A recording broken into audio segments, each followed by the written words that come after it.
Prólogo. Tariq Ali.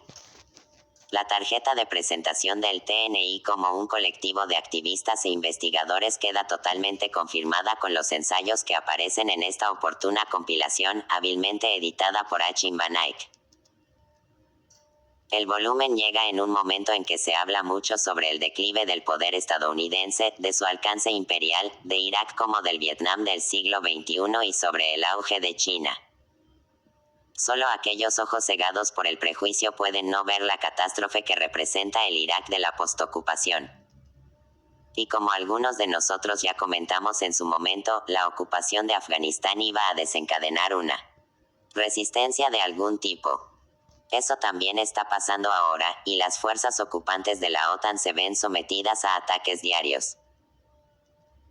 A este lúgubre panorama se podría añadir también la debacle en el Líbano, donde la ofensiva israelí contra el país, concebida para transformarlo en un protectorado al estilo jordano, no consiguió su objetivo debido únicamente a la resistencia organizada por Hezbollah. Estos reveses influirán de forma distinta en los países que lanzaron las guerras y las ocupaciones, pero ¿qué nos dicen sobre el declive del poder estadounidense? Muy poco. La idea de que estos fracasos, de por sí, conducirán a un imperio escarmentado a abandonar su papel en el mundo no es más que una ilusión. Ya sabemos que siempre que Occidente envía tropas de tierra para ocupar un país, se hace vulnerable a las fuerzas de resistencia. En el siglo pasado, Vietnam fue la derrota que más dolió en Washington y puso freno a las aventuras imperiales durante un tiempo. Incluso después de aquella derrota político-militar, los Estados Unidos salieron triunfantes. Construyeron una alianza con China y ayudaron a la Unión Soviética a desmoronarse. ¿Y qué hay de la economía estadounidense? Que es una realidad estructuralmente débil es algo que reconocen incluso sus partidarios, pero ni siquiera una crisis económica significa el fin automático del imperio.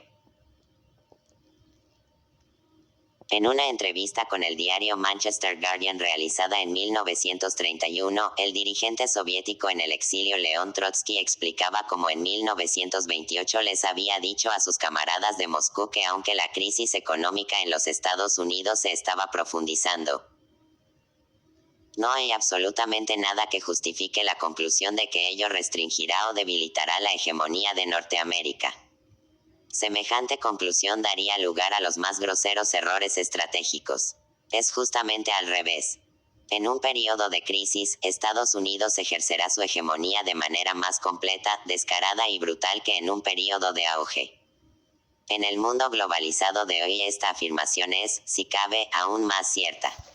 Es cierto que China es la nueva fábrica del mundo. La distribución de las rentas en ese país es más desigual que en los Estados Unidos. China no tiene que preocuparse por los derechos de los trabajadores dado que no hay sindicatos dignos de ese nombre. Es cierto que, para 2010, la economía china tendrá unas dimensiones que duplicarán a la alemana, en estos momentos la tercera del mundo, y poco después superará muy probablemente a Japón, pero ese hecho no desembocará de forma instantánea en contradicciones interimperiales. En primer lugar, porque China no es una potencia imperial. En segundo, porque su economía, hasta la fecha, depende tremendamente del mercado estadounidense. En tercero, porque ni siquiera las agencias de detectives más eficaces han descubierto aún cuál es la política de exteriores china, además del más puro interés propio. En septiembre de 2006, el embajador chino en Zambia intentó imitar a sus homólogos estadounidenses denunciando públicamente a un candidato presidencial que había osado atacar las prácticas inversoras de China en su país. El desafío político a la hegemonía estadounidense, aún incipiente, rudimentario, pero muy necesario, está surgiendo en América Latina. Las victorias de Chávez en Venezuela y de Morales en Bolivia son en parte fruto de la ayuda en capital humano prestada por profesores y doctores formados en Cuba. Pero también en este ámbito sería poco sensato exagerar. Esto es el principio de algo distinto, pero aún es demasiado pronto para predecir hasta dónde llegará.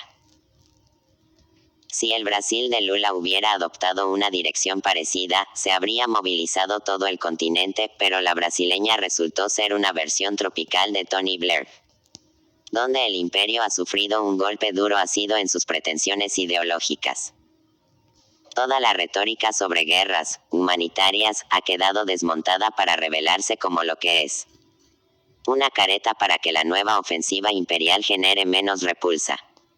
Guantánamo y las entregas de prisioneros con la plena colaboración de la Unión Europea nos han mostrado el mundo al desnudo.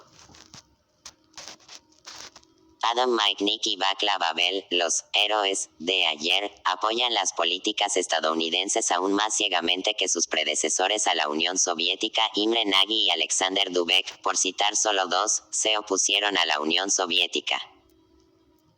Los estados de Europa del Este se han convertido ahora en los obedientes satélites de Washington, compitiendo entre sí para ver quién es más servicial. La tortura humanitaria, debemos entender, es cualitativamente distinta de la tortura autoritaria. La Convención de Ginebra se debería modificar en consonancia. El uso generalizado de la tortura por parte de Occidente ha conmocionado sin duda a algunos de sus ciudadanos.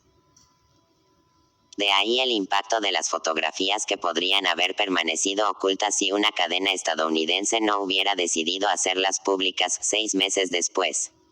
El informe Taguba también confirmó investigaciones independientes sobre la violación de prisioneras por parte de soldados estadounidenses.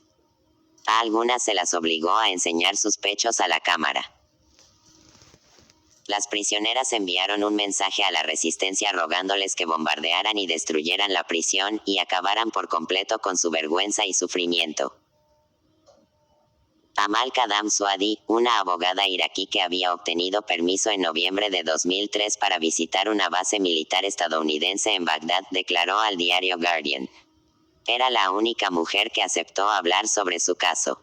Estaba llorando. Nos dijo que la habían violado. La habían violado varios soldados estadounidenses. Ella había intentado librarse de ellos, y por eso le habían hecho daño en el brazo. Nos enseñó los puntos. Y nos dijo: tenemos maridos e hijas. Por el amor de Dios, no le cuenten esto a nadie. Hay otro recuerdo de la ocupación.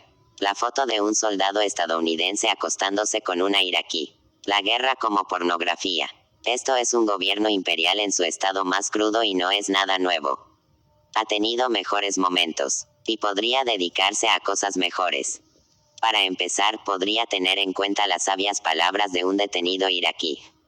Necesitamos electricidad en nuestros hogares, no en nuestro culo. La amnesia intelectual es un fenómeno generalizado. Conviene olvidar el pasado. ¿Qué otra cosa puede explicar la verdadera sorpresa que manifestaron tantas personas cuando salieron a la luz las torturas? Uno no espera que la mayoría de la gente recuerde a la Inquisición, las ordalías del fuego ni las casas de brujas de la cristiandad que torturaron y mataron a cátaros y albigenses, o, más tarde, la majestuosa polémica de Voltaire contra la crueldad de la tortura. Pero ¿qué hay del siglo pasado? Ya se han olvidado los ciudadanos norteamericanos de lo que pasó en Sudamérica, Asia y África hace menos de 50 años. El expresidente estadounidense Clinton tuvo que disculparse públicamente ante los pueblos de América Central por los horrores que les habían infligido los servicios de seguridad de sus propios países, entrenados, armados y respaldados por los Estados Unidos. Cuando saben que ni siquiera se cuentan los cadáveres iraquíes. ¿Por qué les sorprende que se maltrate a los vivos? Y ahora que nos han dicho que abogados estadounidenses afirmaron que se podían violar las leyes sobre torturas, titular de portada del Financial Times, 8 de junio de 2004, y que las disposiciones jurídicas contra la tortura no podían invalidar los poderes inherentes al señor Bush, no tiene sentido.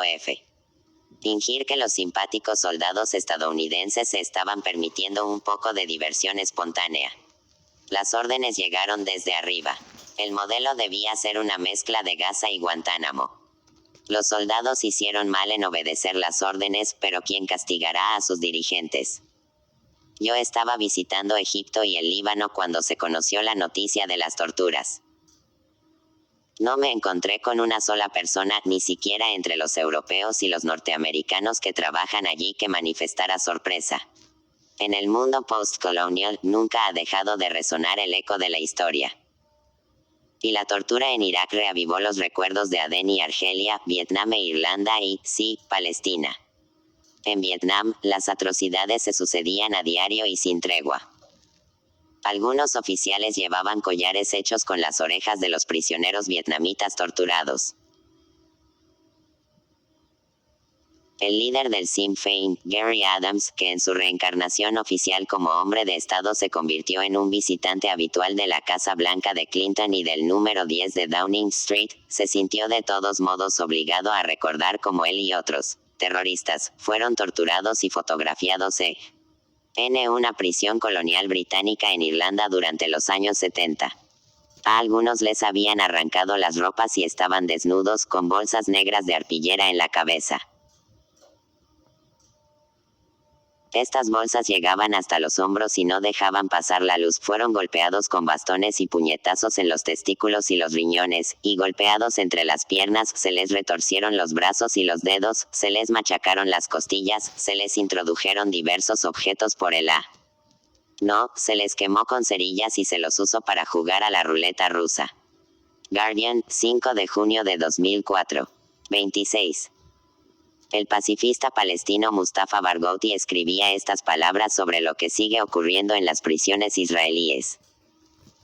Las imágenes de los soldados estadounidenses torturando a los prisioneros de la cárcel de Abu Ghraib en Irak han conmocionado al mundo.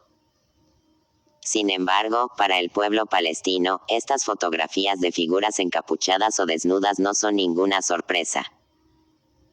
Para las decenas de miles de palestinos que han cumplido condena en prisiones israelíes, las imágenes solo avivan los recuerdos de su propia tortura.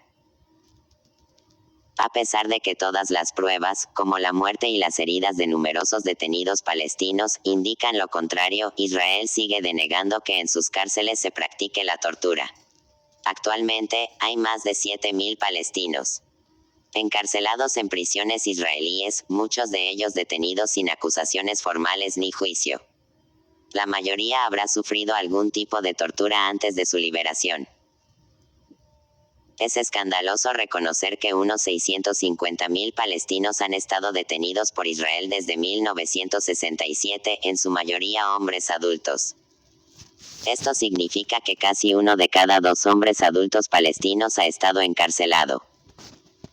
Uno de los motivos que se esconde tras la pérdida de memoria colectiva en Occidente podría ser resultado de un complejo de superioridad. Ganamos nosotros. Derrotamos al imperio del mal. Somos los mejores. Nuestra cultura, nuestra civilización es infinitamente más avanzada que 7. Casus belli. Como los Estados Unidos venden la guerra. Cualquier otra. Si este es el sentido común de la época en lo que se refiere a los ciudadanos occidentales, las oleadas de conmoción que provocaron las torturas en Abu Ghraib se hacen más explicables. Uno de los rasgos de la dominación es que aquellas voces, internas o externas, que no se identifican con ella son tildadas de el enemigo. Y eso siempre ha sido así. Larga vida a la disidencia.